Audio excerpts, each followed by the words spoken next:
dance to it, sing to it. I enter the track, stumbling on broken waves, clutching into the reverberating bass line for stability, holding on to the remaining sense of understanding. Can you move your soul to it? Spin, leap, fall and clutch the bass. Hear it in the marrow, listen to it in the fractures. A lot of up and a lot of left, jolting against the beat, claws gripping the rhythm.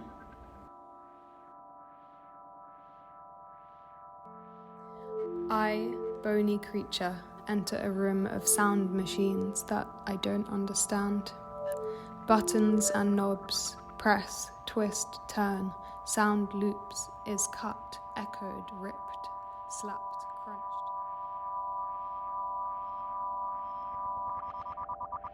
A fractured audio hangs, hums and bleeds into the space, cutting up air and time and gentleness and simple thoughts.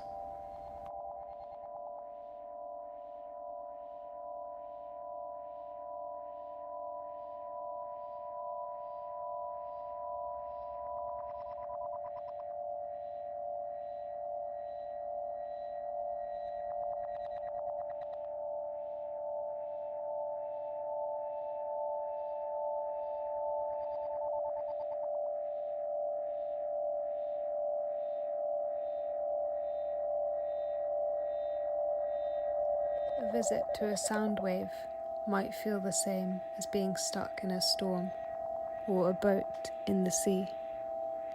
Hurtling matter. Amidst it, encompassed, we tried to be wizards of the waves. Soluble electrometers, melting like flying saucers on the tongue. Left in the waves, we learn to only use what we can see and feel. The thundercloud.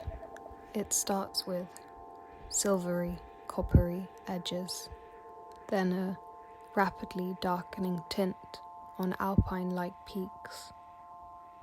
The negative and the positive meet. Thunder is just the sound of lightning. The rain is light and soft as it lands upon your forehead, the seconds between, rolling gently down onto your blushed cheek. It reaches its source. The bead of water drops and seeps into the soil beneath your toes.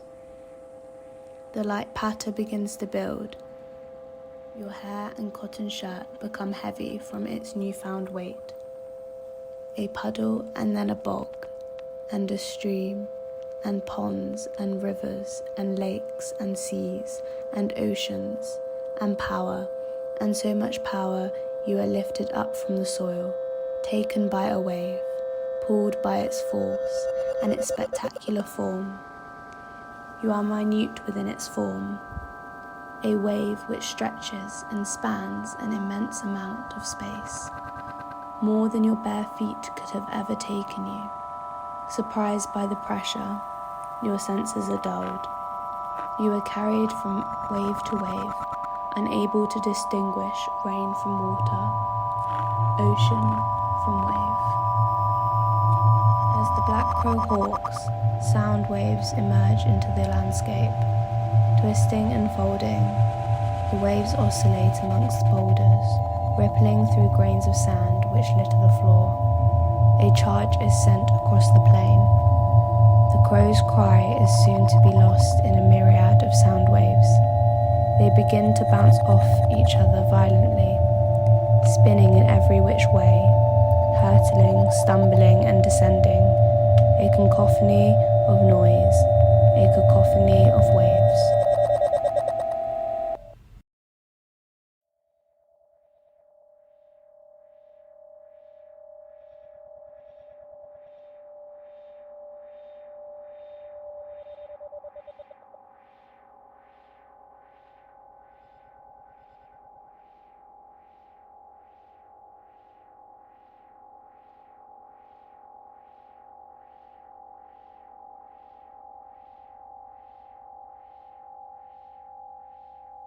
As loud as mountains, and as loud as rallies.